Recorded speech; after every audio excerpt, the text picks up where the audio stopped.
আমি একজনকে দিয়ে আজকে উদাহরণটা আপনাদেরকে দেব। এটা ওনাকে দিয়ে যদি দেই তাহলে মোটামুটি অন্যদের উদ্দেশ্যটা কি সেটা আপনারা নিজেরা যদি একটু চিন্তা করেন, ওইটার সাথে মিলালে সবগুলো বুঝে ফেলতে পারবেন।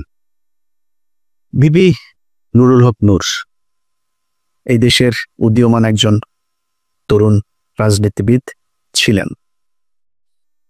তো ছিলেন কেন বললাম, সেটা হচ্ছে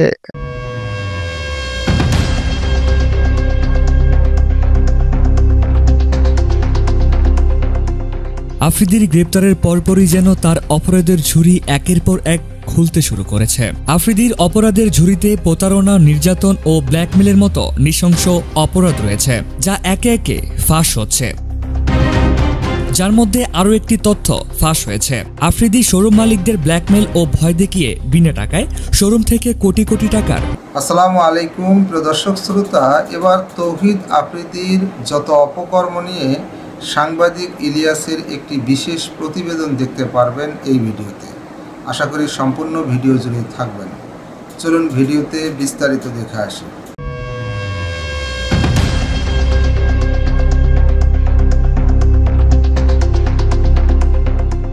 আফ্রিদির গ্রেপ্তারের পরপরই যেন তার অপরাধের ঝুড়ি একের পর এক খুলতে শুরু করেছে।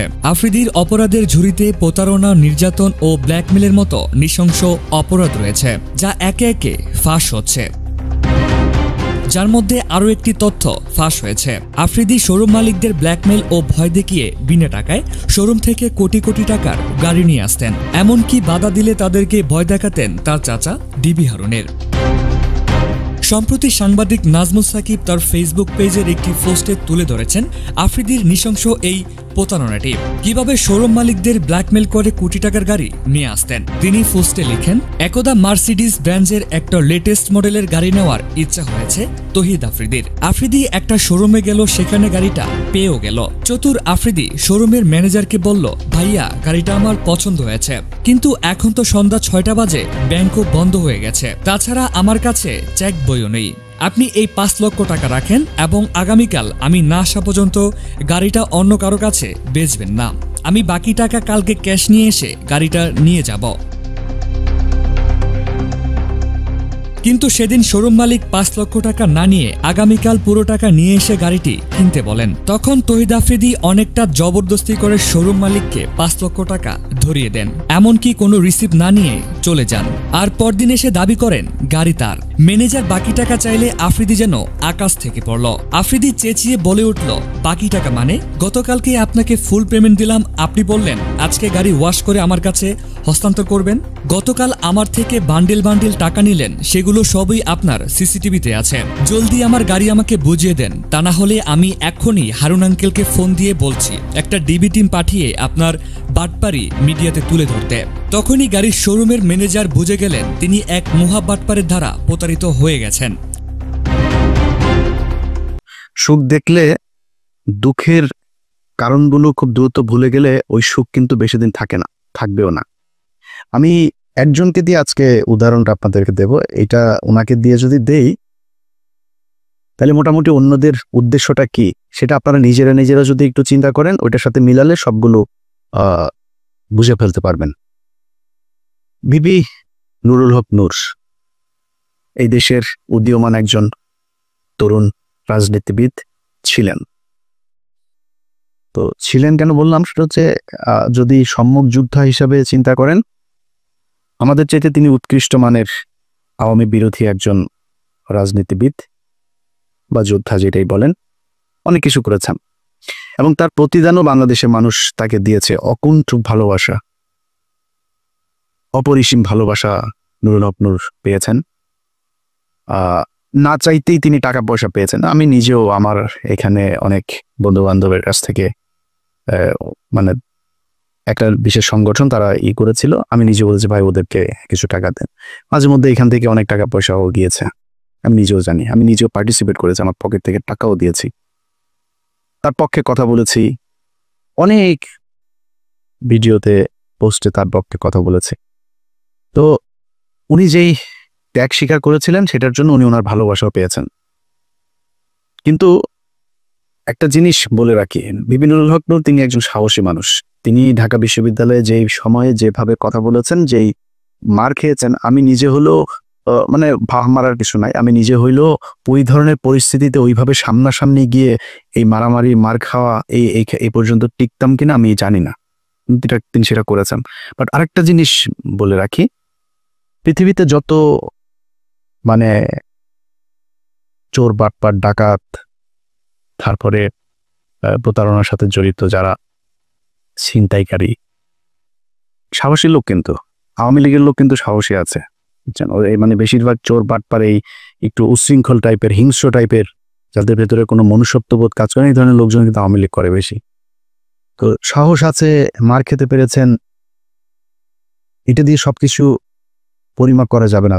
তখনই যাবে যখন আপনার সবকিছু দেশের জন্যই হবে।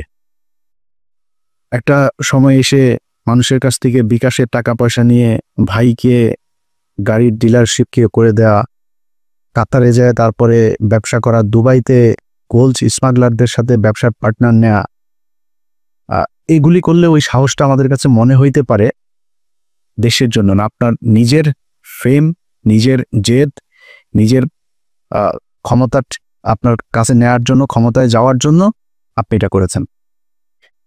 আপনি অস্বীকার করতে পারবেন যে আপনি মুসাদের সাথে দেখা করেন নাই, এটা অস্বীকার করতে পারবেন। আপনি অস্বীকার করবেন, যে বলবেন যে আমি এটা দেখা করি নাই, করতে পারবেন না। কেন করেছিলেন? কোন পরিস্থিতিতে? কোনো পরিস্থিতিতে আপনি করতে পারেন সেটা, কিন্তু আপনি করেছেন। আপনার বাংলাদেশের মানুষ, আমার মনে হয় এর চাইতে বেশি কিছু আর দরকার নাই আপনার মতো একজন ভণ্ডকে পরিচয় করার, চেনার জন্য। ওইটা এনাফ, গুড এনাফ।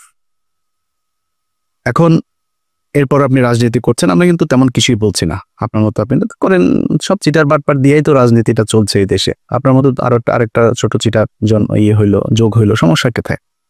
কিছু সময় তো আপনি হাসিনার বিরুদ্ধে কথাবার্তা বলেছেন, গুড, করেন, কোনো সমস্যা নেই। হঠাৎ করে এসে আপনি আমাদের বিরুদ্ধে কথা বলা শুরু করলেন। আপনাদেরকে বলে রাখি, ওনার সাথে তো আমার এই মানে গতকালকেও ওনার সাথে আমার টেক্সট চালাচালি হয়েছে। উনি টেক্সট পাঠিয়েছেন, একটা মেসেজ পাঠিয়েছেন, কি বলতে চেয়েছেন ওইটা আমি শেষ অংশে বলছি আপনাদেরকে। তো ওনার সাথে ভালো সম্পর্ক। এর মাঝখানে একবার ওই যে মুসালের সাথে দেখা করার পরে আমি ওনার বিরুদ্ধে একটা ভিডিও করেছিলাম, উনি কিভাবে মানুষের কাছ থেকে টাকা পয়সা টয়সা নেয় এটা নিয়ে। তারপরে আবার ওনার সাথে সম্পর্কটা উনি ভালো করেছেন। তা আমি চিন্তা করেছি খামাকার সাথে ঝামেলায় যাওয়ার দরকার নেই, ঝামেলায় যায়নি। হঠাৎ করে এসে আপনি 2 দিন আগে বিদেশে বসে থাকা ইউটিউবার, ফেসবুকার, এরা হচ্ছে গিয়ে বাংলাদেশে পরিস্থিতি ঘোলা করার চেষ্টা করছে, এইটা আপনি আরো 10 মাস আগে বলেন নাই কেন? তখন দিয়ে আমাদের কাছে হেল্প চাইতেন, বিভিন্ন প্রোগ্রামের দিতেন, লিঙ্কটিং দিতেন, তখনই বলতেন। তখন বললে বুঝতাম যে না, আসলে আমরা বোধহয় এই দেশে বিশৃঙ্খলায় তৈরি করতে চাই। আপনি সেখানে আরো কিছু খুব গুরুত্বপূর্ণ কথা বলেছেন। এই ল অ্যান্ড অর্ডার, এটা তো এখনো মব জাস্টিস দিয়ে চলছে অনেক ক্ষেত্রেই। সেনাপ্রধান কেন বলছেন যে এই সমস্ত মব জাস্টিস চলতে দেওয়া যাবে না? এবং আমরা নির্বাচনের কথা বলছি, উনিও নির্বাচনের কথা বলছে। এটা তো দোষের কিছু না। অযথা সেনাবাহিনীকে আপনার আরেকটা মুখোমুখি অবস্থানে দাঁড় করিয়ে একটা জনগণের মাঝে বিভ্রান্তি তৈরি করার তো কোনো মানে নাই। আজকে বিএনপির, আমি জানি না আজকে এই বর্তমান তথ্য প্রযুক্তির এই যুগে সাইবার যুদ্ধ মোকাবেলা করার জন্য তাদের প্রস্তুতি কি? তাদের নেতাদের চরিত্র হনন করা হচ্ছে, যাকে তাকে রয়্যাল এজেন্ট বানিয়ে দিচ্ছে, ষড়যন্ত্রকারী বানিয়ে দিচ্ছে। আর এই যে একজন ইউটিউবার, ফেসবুকার, এরা হচ্ছে দেশপ্রেমিক। দেশের বাইরে থেকে এরা আপনার দেশ স্বাধীন করে ফেলেছে, সিনিয়র নেতাদের চরিত্র হনন করছে। এইগুলো নিয়ে আমি জানি আপনাদের এগুলো কনফিউজ করে কিনা। তো এইভাবে যদি মানুষের মাঝে বিভ্রান্তি তৈরি করে, তাহলে তো মানুষ বিভ্রান্তিতে পড়বে। কথায় কথায় একে ওকে ট্যাগ লাগায় দেয়। ট্যাগ লাগায় দেয় মানে কি? আমরা তারেক রহমানের বলছি নাকি, কারণ খালেদা জিয়াকে বলছি, ভারতের চর বলছি কখনো? সালাউদ্দিনকে কেন বললাম? ওই মির্জা আব্বাসের সাথে গেঞ্জা, মির্জা আব্বাসকে তো আমরা রয়ের লোক বলি নাই। ওই গোয়ারশর চন্দ্র রায়, তারে রয়ের লোক বলি, এরে বলছি, ফখরুল্লে বলি। বিএনপিতে তো হাজার হাজার লক্ষ লক্ষ কোটি কোটি মানুষ, কই বলি না তো? ওই শামা ওবায়দরে বলছি, এদের বলি কেন? নিশ্চয় কারণ আছে, সবাই তো বলি না, আপনারও তো বলি নাই। আপনার বিরোধী যখন কথা বলছে তখন আপনি যে ওদের ওই অন্য দেশের গোয়েন্দা সংস্থার সাথে দেখা করে আসেন, আপনারা কিন্তু আমরা রয়ের লোক বলি নাই তখনও। তো যাদেরকে বলি তাদের পেছনে নিশ্চয়ই কারণ আছে। সালাউদ্দিন সাহেব শিলংয়ে গেলেন, শিলংয়ে যায়, তারপরে সেখানে সাদা লুঙ্গি সাদা পাঞ্জাবি পরে বিশাল বাংলোর মধ্যে ঠ্যাঙের উপর ঠ্যাং তুলে দেয়া, তারপরে তিনি বসেই করেন, লোকজনের সাথে দেখা করেন, সাক্ষাৎ করেন, ছবি তোলেন, পোলাও কোরমা খায়, আবার পছন্দ মতো নারীও সাপ্লাই পায়, সবই পেয়েছে। তো কিছুই হয়নি। দেশে আসার পরে আজকে 10 মাস আপনাকে যদি এইভাবে কোনো একটা দেশের গোয়েন্দা সংস্থা ওই দেশে তুলে নিয়ে যাইতো, সেটা আপনার দেশে যারা যারা, যে আইন শৃঙ্খলা বাহিনীর সদস্য যারা যারা এটার সাথে জড়িত, ওই দেশের যারা জড়িত, দুই পক্ষের বিরুদ্ধে আপনি অভিযোগ করবেন না? 10 মাস হয়ে গেল। ওনাকে একবার ডেকেছিল ওই আইসিটি, আপনার ওই ইন্টারন্যাশনাল ট্রাইব্যুনাল, যেটা, যে উনি জিজ্ঞেস করেছে কি হয়েছে কিটি বিবরণ দিয়ে এসে ওনাকে বলা হয়েছে অভিযোগ করতে। উনি অভিযোগ করেন নাই। অভিযোগ না করে তিনি চলে এসেছেন, তার আইনজীবীকে নিয়ে বলছে যে আমরা পরে করব। And it's been 10 months. এই 10 মাসের মধ্যে আমি সময় পান, আপনার 10 বছর যারা জীবন থেকে ধ্বংস করে দিল, আপনি তাদের জন্য 10 মাসে এসে আপনার অভিযোগ নেই, কোনো আপনার তাদের ব্যাপারে ক্ষোভ নাই, আপনি সেটা গায়েব করে দিলেন। এখন আমি যখন এটা নিয়ে আলোচনায় আনলাম, আপনার ওনার আইনজীবী একটা পোস্ট করেছেন। এই ব্যক্তি বলেছেন যে উনি সময় পান না, এটা সালাউদ্দিন সাহেবের দোষ না। ওনাকে বলেছেন সালাউদ্দিন সাহেব আগে, উনি সময় পান না, এই জন্য করা হয়নি, এটা মানুষ খাবে। তো ভিপি নুরুল হক নূর, উনি খুব কষ্ট লাগলো ওনার। ওইটা শোনার পরে কিন্তু আমার মনে হইল যে সামথিং ইজ রং দেয়ার। আমার এই গত কয়েকদিনে আমি কয়েকজন মানুষের যেই মানে তাদের যেই কি বলবো যে কার্যক্রম, তৎপরতা, এগুলো দেখে আমি কনফার্ম হয়েছি টাকা এক জায়গা থেকে বিশাল বড় অঙ্কের পেয়েছেন। আমি দীপিনুরকে আগের বার যেভাবে ধুয়েছিলাম না, দীপিনুর আমার সাথে কথা বলার প্রশ্নই আসে না, সে এরকম ছেলেই না, যথেষ্ট ঘাটতার আসে। এসছে কেন? কৌশল। আমার সাথে সে ঝামেলা যাইতে চান, আমার সাথে ঝামেলা গেলে তার রাজনৈতিক ক্যারিয়ারের সমস্যা হবে, সে নিজে গোলাম ময়লা রনির মতো হারাই যাবে, এই জন্য সে আমার সাথে আসতে চায় না। তো আসলো, এসে তারপর আমারে নিয়ে যা মনে চায়, আমাদের সবাই, আমি কনক সরোয়ার, পিনাকি ভট্টাচার্য, আমাদেরকে যা মনে চায় তাই বলল। এখন সে এই ঝুঁকিটা কেন নিল? এইটার পেছনে এমন একটা অ্যামাউন্টের টাকা সে পেয়েছে যেটা তাকে বাধ্য করেছে এই কথাগুলো বলতে। ইলিয়াস আমার বিরুদ্ধে বললো, পিনাকি আমার বিরুদ্ধে বলবে, কনক সরোয়ার বলবে, সমস্যা হবে না। যেটা পেয়েছে এইটা বিশাল অঙ্কের, অনেক বড় অঙ্কের একটা অ্যামাউন্ট পেয়েছে। আরেকটা ছিল ওই যে তারেক, এও হঠাৎ করে এসে বললো, এরা তো ভাই কিছুই করতে পারেনি, সর্বোচ্চ কি পাবে? ধরেন বিএনপির সাথে যদি মিলে, বিএনপি বলবো ওকে বাপ তোমার আমি পটুয়াখালীতে একটা আসন দিলাম, ওইটা বলবে ভাই তোমার আমি করি, তোমার এমপির সাথে মিলামিশা কিছু কাজ টাজ দিব না, টেন্ডার দিব না। তারকে তো দিবে না, কেউ কোনো দলের সাথে যদি যা লাগে যে আমরা তোমাদের সাথে থাকবো, ওর একক একটা পাবে না। নূর হয়তো একটা পাইতে পারে, ওরা ওইটাও দিবে না। তো ও আমার পিছনে লাগলো, আমাদের নিয়ে কথা বললো, অথচ এরা সবাই কিন্তু আমাদের সাথে খুব ভালো সম্পর্ক বজায় রাখে। মানে আমি এটা বলছি না যে আমি বিশাল আকারে কোনো কিছু, এটা না, মানে ও ভয়ে হোক আর ভালোবেসে হোক আর মানে পরিস্থিতির কারণেই হোক, আমার সাথে ভালো একটা সম্পর্ক, এবং এটা খুব স্বাভাবিক ব্যাপার, এটাই রাখা উচিত, তারা রাখেও। আমি দেশের বিরুদ্ধে যাইনি। তো হঠাৎ করে এসা একসাথে আপনি লেগে গেলেন। সো আমরা তো জানি টাকা পয়সা কোত্থেকে আসে, কোত্থেকে টাকা পয়সা দিচ্ছে। আমরা তো বিক্রি হয়নি কারো কাছে, আপনারা বিক্রি হয়ে গেলেন। কয়টা টাকার জন্য আপনার পুরো ক্যারিয়ার ধ্বংস করে দিলেন। এই বাটপার এর আগে একটা কাজ করেছিল, আমরা চলেন আমরা ওই একটা বক্তব্য শুনে আসি তার। শেখ হাসিনা যখন তাকে ডেকেছিল গণভবনে হওয়ার পরে, তখন কিন্তু সে কিছু কথা বলেছিল সেখানে।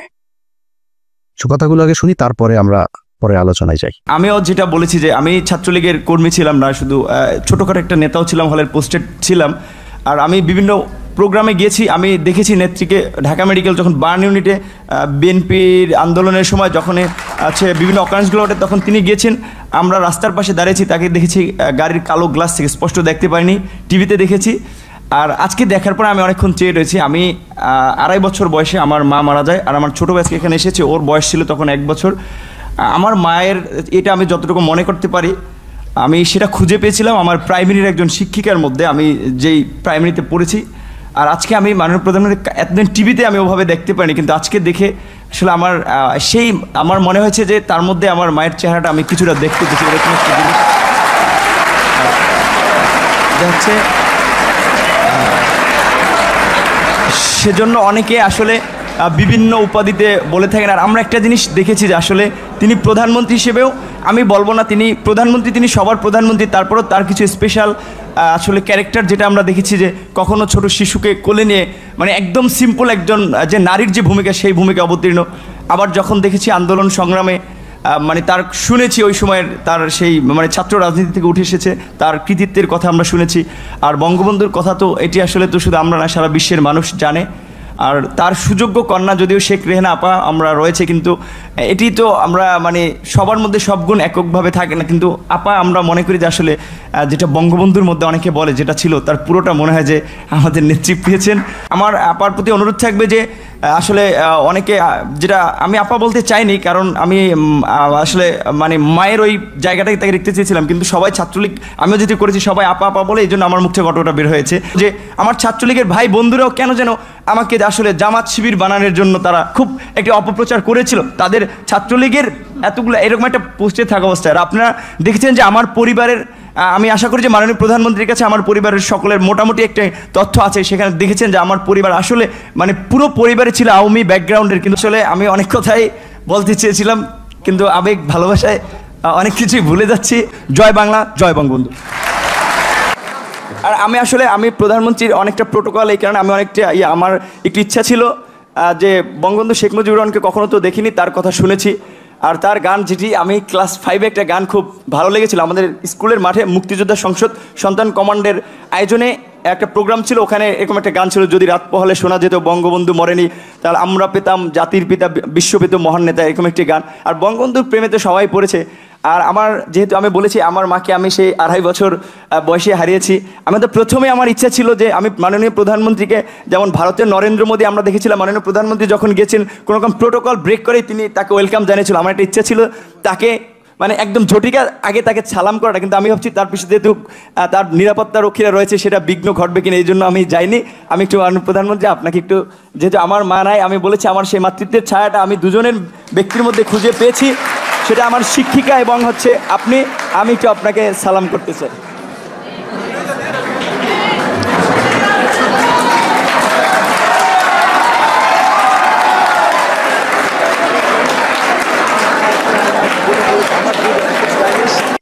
আচ্ছা, এই যে বক্তব্যটা সে দিয়েছে, এই বক্তব্যটা আপনারা শুনলেন। এই বক্তব্যটার কনক ভাই তার ইউটিউবে 2 দিন আগে আরেকবার দিয়েছে, ওইটার লিঙ্ক আবার আমি আমার ফেসবুকে শেয়ার দিয়েছিলাম।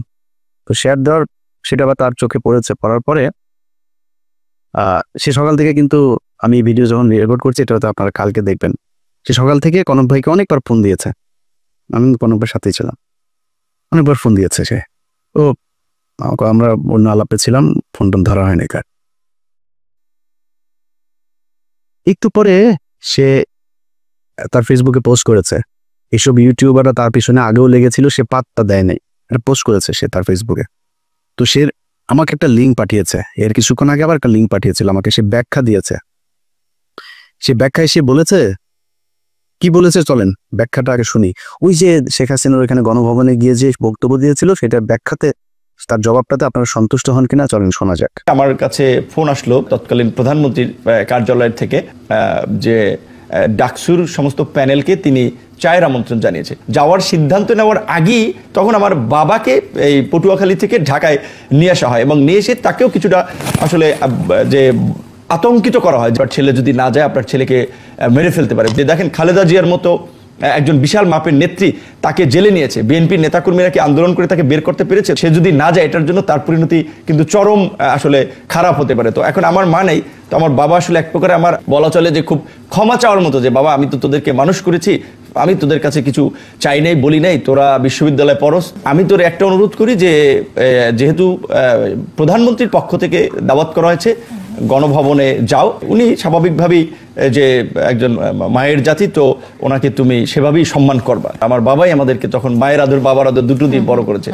তখন আসলে আমি খুব একটা দায়বদ্ধতার মধ্যে পড়ে যাই যে আমার বাবার কথা বা বাবার একটা আকুতি বা আমি নিজে যে ক্যারেক্টারের বলা চলে সেটা আমার বাবার অনুরোধের কারণে। এবার আপনারা বলেন তার এই যেটা সে বলেছে এটাতে আপনারা সন্তুষ্ট কিনা, আপনারা নিজের কাছে জিজ্ঞেস করেন। দেখেন তাকে নাকি তার বাবাকে চাপ দিয়ে তারপরে তাকে সেখানে যেতে বাধ্য করেছে। তো বাবাকে আপনার কি মনে হয় ভিপি নূর যা যা করেছে সেটা যদি সাজানো নাটক না হয়, আমার তো মনে হয় প্রতিটা ঘটনাতেই তার বাবা মাকে চাপ দিয়েছে। আরে ভাই, আমার বোনের হাজব্যান্ডকে চাকরি থেকে বের করে দিয়েছে, আমার ভাইদেরকে একবার ওই জেলায় একবার ওই জেলায়, আমার ভাইরে কনস্টেবল আমার বাসার নিচে যায় আর দোতলা থেকে ডাক দেয়, এই নিচে নেমে আয় আমার ভাইরে। তো আমি ওইটার নাম টাম কোনো কিছু জানি না, ওই কনস্টেবল আর সাব ইন্সপেক্টর ওরা আমি খুঁজতেছি যে কারা কারা গিয়েছিল ওই দিন। আমার ভাইরে ওরা টুকারি করে কথা বলে তারপরে নিচে নামতে বলছিল। আমি তো জানি যে প্রশাসন কি করে। আপনার আব্বারে ওই দিন প্রেশার দিল, আপনার হাতে পায়ে ধরলো আয়সা, আর আপনি তার পক্ষে। আপনার বলছিল যে বক্তব্যের শেষে জয় বাংলা বলবেন, জয় বাংলা বললেন কেন? না, আপনার এখানে অ্যাটেন্ড করতে বলেছে, আপনি কি করতেন? বক্তব্যের শেষে আবার বললেন আপনি ওনার একটু পায়ে শুয়ে সালাম করতে চান। এটাও আপনার বাপেরে বলছিল নাকি?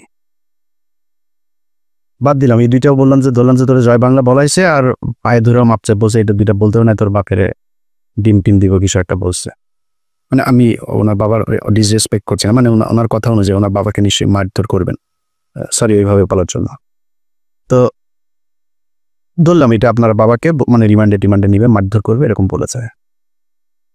আপনার বলছিল যে আপনার মায়ের মতো শেখ হাসিনা, দুইজন মানুষ আপনি বড় হয়ে দেখেছেন আপনার মায়ের মতো শেখ হাসিনা, এরে ভিপি নূর। শেখ হাসিনা কারোর মায়ের মতো হইতে পারে না, এই পুরো দুনিয়ার মধ্যে ওই ওয়ান পিস। শেখ হাসিনার এই পিস আর সারা পৃথিবীতে জীবনে কোনোদিন জন্ম হয় না এই ফেরাউনের মতো, এটাই এক পিস, এটাই এখন এই পিস সারা দুনিয়ায় নাই, সামনে আর আসবেও না। তোর মার মতো দেখতে কেমনে হলো? তুই কেমনে বুঝলি যে তোর, আর বলে যে সে ছোটবেলায় মারা গিয়েছে, ছোটবেলায় মারা যায় তোর মার এই বয়সে, ওর বয়স তো এখন 74 বছর বয়স, তুই এমন এসে কেমনে বুঝলি যে তোর মায়ের মতো? বললো এই যে নাটকগুলি, তো এগুলিতে আমরা বুঝি যে আপনি আগেও সেল হয়েছিলেন। সেদিন ওইখানকার এসএসএফ এর একজনের কাছে শোনা আপনি ব্যাগ নাকি নিয়েই বের হয়েছিলেন। সত্য মিথ্যা এটা আপনি বলতে পারবেন, কি হয়েছিল, কেন এত কিছু করেছিলেন। আমরা যেটা বলতে চাই, অ্যালার্মিং যেটা আপনি কি করেছেন না করেন সেটা একান্ত ভাই আপনার ব্যাপার, যেটা অ্যালার্মিং এই ধরনের ছোট ছোট রাজনীতিবিদরাও যদি নাকি বিদেশি গোয়েন্দা সংস্থার টাকা নিয়ে সেই গোয়েন্দা সংস্থার পক্ষে কাজ করার জন্য এইভাবে উঠে পড়ে তারপরে লাগে, এটাই দেশের অস্তিত্বের জন্য চরম হুমকি। এই দেশের সেই 71 থেকে শুরু করে এই পর্যন্ত এই গোয়েন্দা সংস্থা ভারতীয় এরা আছে, ছিল, এরা থাকবেও, এদের কার্যক্রম এরা চালাই যাবে। এই যে 2 দিন ধরে আপনার জামায়াত নেতা এটিএম আজহার, তিনার মুক্তির পরে দেখবেন ওই যে 3-4 জন লোকজন নিয়ে তারপরে বাম এসছে, সংস্কৃতি কর্মী এসছে, শিবিরের ভাইদের বলবো পাঁচড়াটা উদাম কইরা লাল বানায় দেবেন। যেটা নামে আসবে এই বিচার পৃথিবীর ইতিহাসের সবচাইতে নিকৃষ্টতম, এই ধরনের কোনো ঘটনা ছাড়া ঘটনা বানায় এইভাবে জলজ্জান্ত মানুষকে একটা গণতান্ত্রিক দেশে কোনো সরকার এইভাবে এই সভ্য সমাজে ফাঁসি দিতে পারে, এই নিকট অতীতে এই পর্যন্ত পৃথিবীতে এই ঘটনা ঘটে নাই, যেটা শেখ হাসিনা ঘটিয়ে গেছে। শুধুমাত্র রাজনৈতিক প্রতিদ্বন্দ্বিতার কারণে তাদেরকে হত্যা করা হয়েছে। আমি মনে করি এই জামায়াতের যে নেতাদেরকে হত্যা করা হয়েছে তাদের পরিবারের কাছে রাষ্ট্রীয়ভাবে ক্ষমা চাইতে হবে, এই বিচার কার্যের সাথে যারা ছিল তাদের সবার বিচার করতে হবে এবং ওই পরিবারকে যথাযথ ক্ষতিপূরণ দিতে হবে। এর বিরুদ্ধে যারা যারা কথা বলছে এখন, যারা এই মাঠ গরম করার চেষ্টা করছে, সব কয়টা রয়ের টাকা খায় তারপরে করছে। তারা টাকা দেয়, এই যে সচিবালয় দেখেন ভাই, পাঁচার মধ্যে লাত্তিতে বার করে দেন সচিবালয়, চাকরি নেওয়ার জন্য পোলাপান বসে আছে, সচিব নাই তাও বানাইতে আপনার সময় লাগবে। আরে ভাই, যেগুলি এখন আন্দোলন করছে আর এই আন্দোলন করছে তাদেরকেও যে আমি খুব বেশি দোষ দিব তা না, হঠাৎ করে এসে এই অধ্যাদেশ দেওয়ার কারণটা কি, এটা কেন দিলে, এটার পেছনে আমার মনে হয় দেখা উচিত। তো এই মাঠ যারা গরম করার চেষ্টা করে এখন কোনো কারণ ছাড়া, এদের ব্যাপারে আমি মনে করি এনসিপি, জামাত ইসলাম, ছাত্রদল সবারই মাঠে থাকা উচিত, খুব তীক্ষ্ণ নজর রাখা উচিত। যে বিষয়টা নিয়ে কথা বলেছি সেটা দিয়ে শেষ করি ভাই। আপনাদের টাকা পয়সার দরকার আছে আমি জানি, ভিপি নূর আপনি অনেক সম্মান পেয়েছেন এই দেশে, আমার মনে হয় ওইটা নিয়ে সন্তুষ্ট থাকলে অনেক বেশি ভালো হইতো। অনেক টাকার মালিক হইতে পারেন নাই, অনেক টাকার মালিক হওয়ার দরকারও নাই। আপনার এক সময় টাকা পয়সা ছিল না, আপনার টাকা পয়সা দিয়ে এই দেশের মানুষ চালায় নাই, তখন কিন্তু এই দেশের মানুষ আপনার বিকাশ নূর বলে নাই। বিকাশ নূর এখন কেন বলে? এটা বলার একমাত্র কারণ হচ্ছে আপনি বিকাশে মানুষের কাছ থেকে টাকা নিয়ে দেশের বিরুদ্ধে কাজ করেছেন। দেশের পক্ষে কথা বলতেন, ভাই আমি খুব গর্ববোধ করব আমার শেষ বয়সে যদি নাকি ধরেন আল্লাহ মাফ করুক এমন কোনো সমস্যা হয়, আমার মানুষ সাহায্য তুইলা তারপরে আমার সেই সমস্যার সমাধান করতে হয়, আর চাই একটু কষ্ট থাকবে না। আমি এইখানে বিশাল রাজকীয় জীবনযাপন করি না। এই যে কথা বলছি না, এই ছোট্ট একটা ঘরের মধ্যে ওই যে পেছনে দরজা, খুব সমস্যা হয় মাঝে মধ্যে, ওই রুম থেকে বের হইতে পারেন আমি ভিডিও তৈরি করার সময়, একদম আক্ষেপ নাই। ছোট বাসায় আছি, আলিশান জীবনযাপন করি না, সমস্যা নেই তো। ধরেন এই চেয়ে একটু ভালো বাসায় থাকতে পারতাম। আল্লাহর রহমতে যা খাইতে চাই খাইতে পারি, আল্লাহ সেই সুযোগ দিয়েছে। ভাই একটা পানি গেলার শক্তি নেই, বহুত হাসপাতালে যে খোঁজ নেন, বহু মানুষ পানিটা গিলতে পারে না, স্যালাইন দিয়ে তারপরে পেটের ভেতরে খাবার দেয়। আচ্ছা না, আল্লাহ খাওয়ায় তাই আপনি খাইতে পারেন। বিলিয়ন বিলিয়ন ডলারের মালিক, ডাক্তার বলে দিয়েছে খাইতে পারবা না, এই খাইতে পারবা না, পারে না। সব দিনে 2 বেলা খাইতে হবে, এতটুকু সবজি খাবা, এতটুকু রুটি খাবা, খাওয়া শেষ, আর কিছু খাইতে পারবা না। কয় টাকা লাগবে আপনার খাবার খাইতে? যা চাই তাই খাইতে পারি আল্লাহর রহমতে, আলহামদুলিল্লাহ। আর কি লাগবে? হয়তো সর্বোচ্চ ধরেন একটা বাড়ি দরকার, একটা গাড়ির প্রতি আমার একটা ফ্যাসিনেশন আছে, সর্বোচ্চ চেষ্টা করব যদি জীবনে সুযোগ পাই এটা গাড়ি কিনবো ভালো দেখে। আর কি লাগবে? সচ্ছল চলাফেরা খাইতে পারলে হলো। আল্লাহ যেন মানে এমন কোনো পরিস্থিতি তৈরি না করেন নিজের দৈনন্দিন প্রয়োজন মেটানোর মতো টাকার জন্য যেন কারো কাছে যাইতে না হয়। শুধু এই পরিস্থিতিটা না আসলেই হবে। আপনারা চাইলে এটা করতে পারতেন। অনুরোধ, যেই সাপ নিয়ে আপনারা খেলছেন মাঝে মধ্যে খুব হাস্যকর মনে হয়, আপনাদের ওইখানের কিছু কলার টলার নিয়ে আপনাদের কাছে এটা হাসির খোরাক মনে হয়, মানে নিয়া এটা নিয়া দেশের বিরুদ্ধে যায় না, কিছু টাকা পয়সার জন্য না এইভাবে দেশের সাথে বিটে করেন। এই গত 15 বছর এই দেশ রয়ের কারণে এইভাবে পরাধীন হয়েছিল, আমরা এটা ভুলে যাইনি। মুক্তিযোদ্ধা মারাইতে আসছেন, দেশের প্রতি প্রেম মারাইতে আসছেন, এখন দেশপ্রেম মারান, 71-এর রাজাকার টিয়ে দিয়া তারপরে এটিএম আজহারের বিরুদ্ধে ক্যাম্পেইন করেন। এত দেশপ্রেম কই ছিল আপনার? তোর বাপ যে বলছিল না যে এটা নাকি ভারত পাকিস্তান যুদ্ধ 71-এ, তোর বাপেদের বিরুদ্ধে মিছিল করছিলি বাংলাদেশে, এই মুখগুলি খুঁজে বার করেন, একটাও করে নাই। এখন মাঠ গরম করতে চায়, আওয়ামী লীগের নামে তো আসতে পারে না, এই মুক্তিযোদ্ধা বালছাল এগুলির নাম দিয়া মাঠে এসা কি পাবেন না, কে জানি দিয়া একদম পাশার চামড়া ওই গোপালগঞ্জাদের মতো লাল করে ফেলবে। আল্লাহ হাফেজ। দর্শক শ্রোতা, এই বিষয়ে আপনার গুরুত্বপূর্ণ মতামত কমেন্ট বক্সে অবশ্যই লিখবেন। আজকে এই পর্যন্তই, আল্লাহ হাফেজ।